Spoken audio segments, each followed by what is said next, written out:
लाल एक orthopaedic surgeon हूँ और मैंने सीनियर रेजिडेंसी ऑर्थोपीडिक्स में सफदरजंग हॉस्पिटल नई दिल्ली से किया और उसके बाद मैंने जॉइंट रिप्लेसमेंट और आर्थ्रोस्कोपिक सर्जरीज में फेलोशिप किया ऑस्ट्रेलिया जाकर के। 2 सालों की मेरी फेलोशिप थी और उसके बाद मैं joint replacement, knee joint replacement और नी आर्थ्रोस्कोपी रांची झारखंड में करता हूँ। रांची झारखंड मेरा होम टाउन है, वहीं पे मैं अपनी प्रैक्टिस पिछले 8 साल से कर रहा हूँ।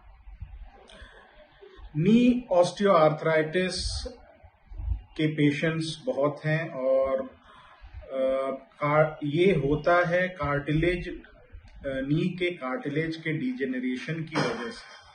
नी का कार्टिलेज डिजेनरेट सभी का करता है, सभी का 50 साल 55 साल की उम्र के बाद नी कार्टिलेज डिजेनरेट करना शुरू कर जाता है और डिजेनरेशन किसी का ज़्यादा होता है, किसी का कम होता है। नी डिजेनरेशन जिनका ज़्यादा होता है उनको हम लोगों को ऑस्टियोआर्थराइटिस ट्रीटमेंट करना पड़ता है और ऑस्टियोआर्थराइटिस ट्रीटमेंट में हम लोग शुरू में उनको दवा, कोलाजन सब्स्टिट्यूट्स और कार्टिलेज केयर के कुछ मेडिसिन्स देते हैं, कुछ पेन किलर्स जो कि सेफ हो पेशेंट्स के। सारे पेन किलर्स सेफ नहीं होते हैं मरीजों के, तो ये भी ध्यान में रखना है कि सारे पेन किलर्स नहीं लेना है। जो एक डॉक्टर द्वारा दिया गया पेन किलर है वही सिर्फ लेना है। और इसके अलावा इसके कुछ एक्सरसाइजेज हैं जो हम लोग बताते हैं। तो शुरू के जो ऑस्टियोआर्थराइटिस हैं, ग्रेड 1 ग्रेड 2 ऑस्टियोआर्थराइटिस, इनको हम लोग कोलाजन और कैल्शियम सप्लीमेंटेशन और नियमित एक्सरसाइज से ही काफ़ी हद तक पेशेंट्स को ठीक कर देते हैं और यही नियम है। उसके बाद हम लोग उसको रिहैबिलिटेशन और कुछ मूवमेंट्स को अवॉइड करना, जैसे इंडियन टॉयलेट नहीं यूज़ करना, सीढ़ी अवॉइड करना चढ़ना, पालथी मार के नहीं बैठना, ये सारी चीज़ें हम लोग बताते हैं। अगर पेशेंट नहीं रिस्पॉन्ड करता है या if patient does not respond to these conservative methods, तो फिर हमारे पास कुछ ऑप्शंस हैं, जैसे इंट्रा आर्टिकुलर इंजेक्शंस। इन intra articular injections hyaluronic acid के इंजेक्शंस होते हैं जो कि जॉइंट के अंदर दिए जाते हैं। जॉइंट के अंदर देने से जो साइनोवियल फ्लूइड है वो वापस जॉइंट के अंदर हम लोग डालते हैं और इससे भी पेशेंट्स काफ़ी इम्प्रूव होते हैं। 1-2 साल तक काफ़ी इम्प्रूवमेंट इन इंजेक्शन से भी हो जाते हैं।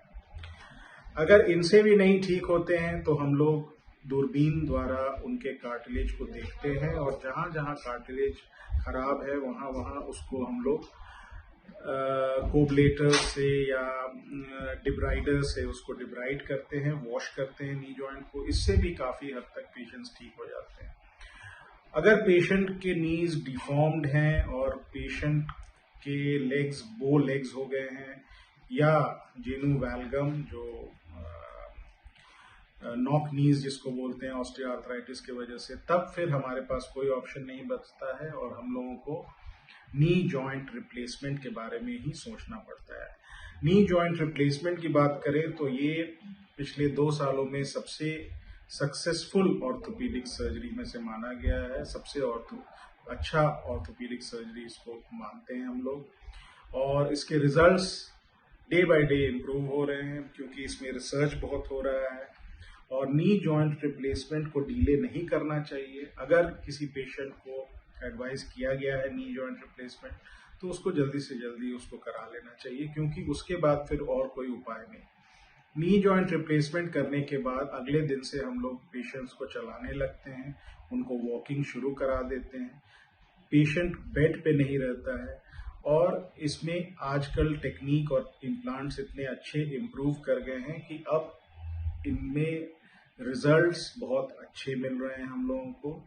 और नी जॉइंट रिप्लेसमेंट सक्सेसफुल होने के बाद पेशेंट की लाइफस्टाइल बहुत इम्प्रूव हो जाती है, उसको चलने का मन करता है, उसका वजन घट जाता है, उसकी मॉर्निंग वॉक डिस्टेंस इम्प्रूव कर जाती है, डे टू डे एक्टिविटीज़ उनका अच्छा हो जाता है।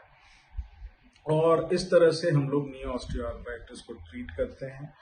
तो नी ऑस्टियोआर्थराइटिस 4 ग्रेड में हम लोग इसको मानते हैं, ग्रेड 1 और ग्रेड 2 और इवन ग्रेड 3 हम लोग कंजर्वेटिव मेथड्स दवा से, इंजेक्शन से या आर्थ्रोस्कोपी से ट्रीट करते हैं। लेकिन ग्रेड 4 ऑस्टियोआर्थराइटिस, जो सीवियर ग्रेड ऑफ ऑस्टियोआर्थराइटिस है, उसके लिए पेशेंट्स को नी जॉइंट रिप्लेसमेंट कराना अनिवार्य हो जाता है। और नी जॉइंट रिप्लेसमेंट कोई बहुत अगर अच्छे से किया जाए तो इसके रिजल्ट्स बहुत अच्छे हैं। धन्यवाद।